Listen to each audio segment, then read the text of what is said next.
Welcome back fellows. I hope you are enjoying this video series and you haven't done already, do subscribe to my channel so that you can keep yourself updated. This week we will focus on peppermint essential oil, the history, health benefits and applications.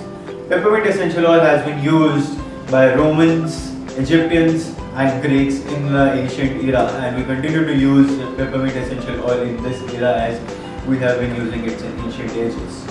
Hippocrates noted that mint can be used to cure headaches.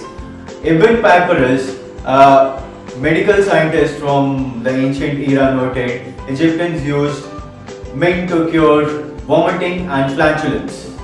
Feely noted the efficiency of mint to control cough. Ahmad ibn Zahar, a Muslim physician in 960 CE, mentioned strong mint as a cure for erectile dysfunction, as well as a reliable treatment for kidney, liver and intestinal diseases.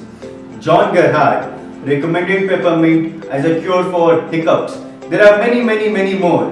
As medical schools began to take shape in 19th and early 20th centuries, science was not focused on use of essential oils as it was on surgical techniques, what many consider more as modern treatments today. Fortunately, the world has turned back towards its root once again, and essential oils are the most concentrated form of herbal medicine available on earth today. Peppermint oil contains menthol, which has many health benefits, but it is also toxic in large doses. Remember, menthol in large doses can burn you. I remember a person who got his eyes burnt because of the proportion of menthol was more in the shampoo he was using, which ended up by he being in hospital. That's scary. We will talk about the safety guidelines after the health benefit. Peppermint oil relieves gas, pain and cures minor stomach disorders. Peppermint oil also relieves cough and congestion. It can be used to cure tennis elbow. It has been scientifically proven to be an antispasmodic agent. Cures hiccups. Scientific studies have demonstrated that 79% of irritable bowel syndrome patients treated with peppermint essential oil capsules found relief from abdominal pain, and 56% of those were completely pain-free. Peppermint essential oil is also being used in toothpaste and mouthwashes. It stops bad breath. Recently, peppermint essential oil was studied for effectiveness as an intracanal antiseptic solution against oral bacterial pathogens during root canals. The antiseptic in Mentha peperita have also been examined as well as documented with regards of wound healing capabilities. This can be beneficial for anyone, but special focus for the researchers conserve wound healing in those with diabetes, since they have greater difficulty in healing on their own. The results are very promising. Headaches.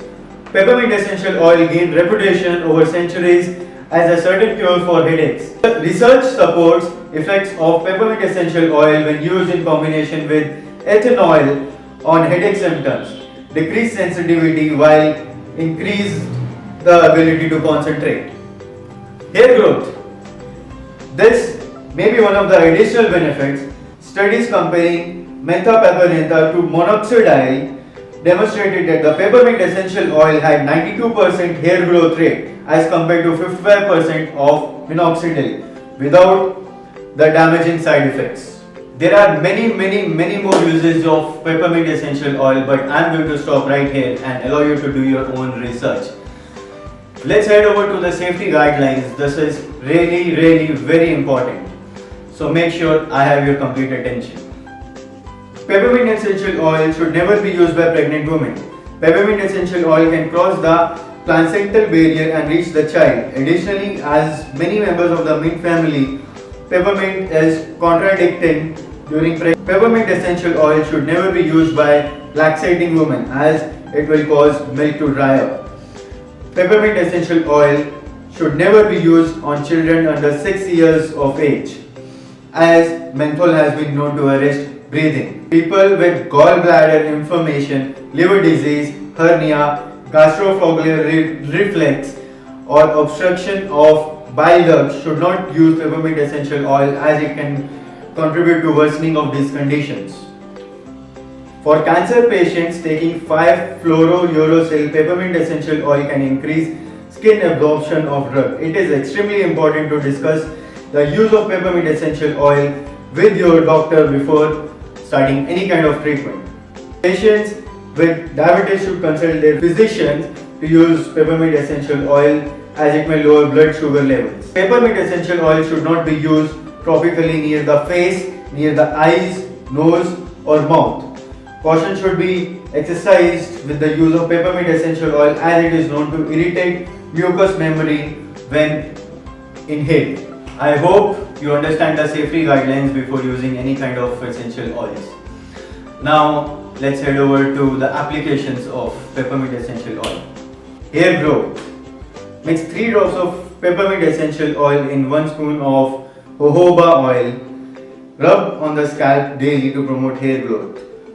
Stop dandruff and odors. This recipe can also be doubled for larger scalp areas.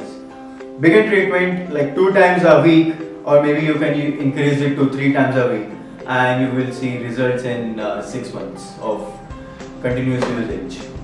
Headache.